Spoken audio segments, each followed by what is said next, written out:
Bien, seguimos psicologiando y justamente, bueno, habíamos terminado la pausa anterior con una pregunta que justamente apuntaba a qué situaciones se dan en el caso de los embarazos no deseados.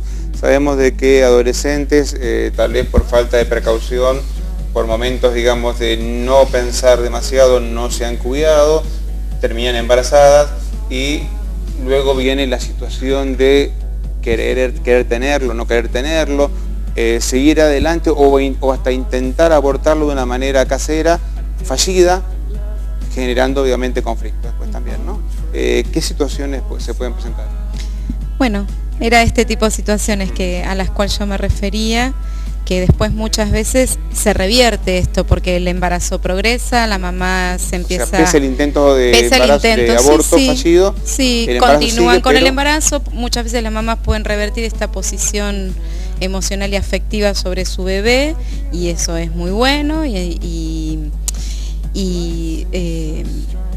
lo que puede llegar a suceder es que ese bebé ya haya quedado afectado por algún tipo de medicación ingerida, ¿no? Claro. Rosa bien decía recién en la pausa, tenemos que aclarar obviamente de que una cosa es no deseado, otra cosa es no querido, porque la relación madre-hijo se puede ir fomentando, se puede ir dando y por más que no haya sido deseado en su origen, puede ser querido en su evolución y de por sí ahí ya no tiene por qué haber un conflicto, ¿no? Y no fuera querido con el trabajo del profesional y con la asistencia, puede llevar a revertir esa situación. Claro, antes se daban situaciones en épocas antiguas que era el hospitalismo, ¿no? Que eran chicos que eran abandonados, se eran llevados a los hospitales y con el solo hecho de lo biológicamente necesario los chicos morían y no sabía por qué morían y era por la falta de afecto. ¿Sí? Lo que sería la libidinización que la mamá le daba al chico, obviamente no lo tenían, entonces el chico, por más que tenía lo que biológicamente necesario, moría. Estas situaciones hoy en día se han revertido y hay especialistas que justamente pueden actuar para darle al chico ese afecto que le da un entorno, digamos, de protección y genera los mecanismos de defensa necesarios como para que su vida pueda seguir evolucionando. Sí, no quiere decir que sea fácil, no estamos diciendo eso, pero sí hay que darle un gran apoyo a la mamá. Porque si esa mamá, como siempre decimos, si no es apoyada a la mamá, no puede comprender, no puede sostener a su hijo. Ya superamos entonces la etapa prenatal, perinatal, ahora ya arrancamos, digamos, la vida y ya tenemos un chico que ha nacido con un conflicto, ¿sí? Por cualquiera de las razones que hemos visto y ahí estamos en la situación. O no, hay niños que nacen normales, que están bien y que a las horas de nacido han tenido una infección, o una meningitis, o han comenzado con convulsiones, que no sabemos, hay que empezar a buscar por qué, de dónde. Un embarazo normal, un parto normal y empezamos con este tipo de enfermedades que tienen sus secuelas. Y puede ser también de que aparentemente, biológicamente, desde el punto de vista médico, el chico haya nacido normal, pero sin embargo algún dato no se haya tenido en cuenta y al no haberse visto esa información, que de haberse visto obviamente se hubiera prevenido más adelante, se desarrolla una enfermedad. Esto es, de que no se haya advertido algo y luego, que algo no sea sintomático, por así decirlo, y que luego más adelante el síntoma aparezca. Es muy probable que no. En general el pediatra es minucioso para evaluarlo. Lo que se tiene, o sea, la información genética se hace una vez que apareció algo, ¿sí? Salvo que ya haya antecedentes en la familia.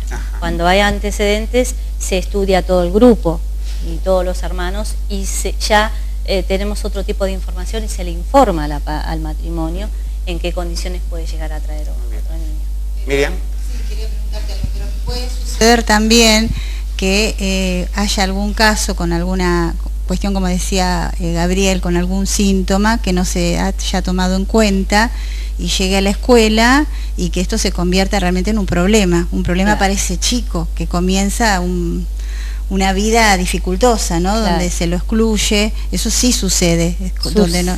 Sí, eso sí la psicopedagoga. En algunas ocasiones lo que pasa es que no se detectan las etapas dentro de las etapas madurativas normales. Se espera en la adquisición de diferentes, ¿no? Ya va a controlar la cabeza, ya va a sentar, ya se va a parar, pero lo mínimo, las etapas, las adquisiciones prelocomotoras tienen que estar. Claro. Y si no controló la cabeza, a los 2 no sostuvo la cabeza, a los 3 meses no sostuvo la cabeza, hay que ver por qué está haciendo, qué es lo que está pasando. Hay que evaluar y hay que verificar si cumple con todas las otras etapas. Yo sí. No hace mucho participé de un congreso de medicina donde justamente los profesionales decían que necesitaban y querían contar con los docentes, sobre todo los docentes de inicial, en establecer buenos diagnósticos, pero buenos, ¿no? En esto de trabajar junto con el pediatra y con la mamá. A veces se pueden, en una sala maternal, en una sala de 3, determinar cosas muy importantes como para que ese adulto futuro sea feliz, ¿no? Esto, el camino de la inclusión, porque quizás no sea brillante en algunas cuestiones, pero sea buenas en otra, ¿no? Esto que hablamos siempre. Sí, vos me estás hablando de una salita inicial de 3 años. Para nosotros ya es tarde, o sea, ya terminó la etapa de la estimulación temprana. Nosotros lo que apuntamos a veces es a atender al niño o abordarlo antes del año. ¿Y si no pasa eso? Lo abordamos igual, pero pasa. Y bueno, hace poco tuvimos oportunidad de hacer un trabajo y analizamos 2 grupos de niños que ingresan a tratamiento de las adquisiciones, sí, en el centro de estimulación, de las adquisiciones que se logran de niños antes del año y después del año. Y los avances después del año son muy lentos, muy lentos. Y en comparación con el otro grupo que más o menos mantenían en niveles normales. Depende de si había alguna patología congénita. ¿A qué te referís con lograr adquisiciones? Por ejemplo, un niño que ingrese con 4 meses, que es derivado por la familia, no por el pediatra, por la familia, que hace una consulta individual, se lo evalúa, con 4 meses ya tenía alguna signología, que fue derivado del Garrahan, se lo toma en tratamiento y al año y medio se le da el alta, con posteriores seguimientos.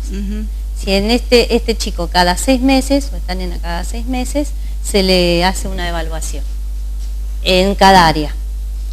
Se les evalúa también la parte cognitiva, la parte de psicopedagogía, porque nosotros cumplimos, claro, acá está la psicóloga, la fonoaudióloga y la kinesióloga, que en general somos el grupo que trabajamos en el inicio.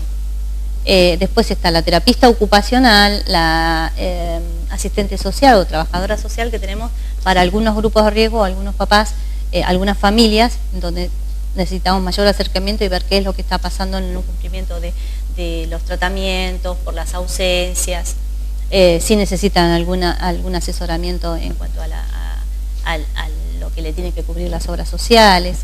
Después tenemos la médica pediatra, la médica fisiatra, y no sé si me estoy olvidando de alguien. Plantel enorme. Claro, somos un equipo grande, pero lo que apuntamos es a la prevención. Dentro de ese estudio que hicimos, nosotros decíamos, ¿por qué derivación tardía? ¿Por qué derivación tardía? Para mí derivación tardía, o para nosotros, es después del año. Después del año, claro. Entonces empezamos a evaluar y todas las consultas que habíamos tenido en ese momento, y vimos que había un montón de derivaciones pediátricas antes del año. Pero el problema se daba con las obras sociales, si cubrían o no cubrían el tratamiento.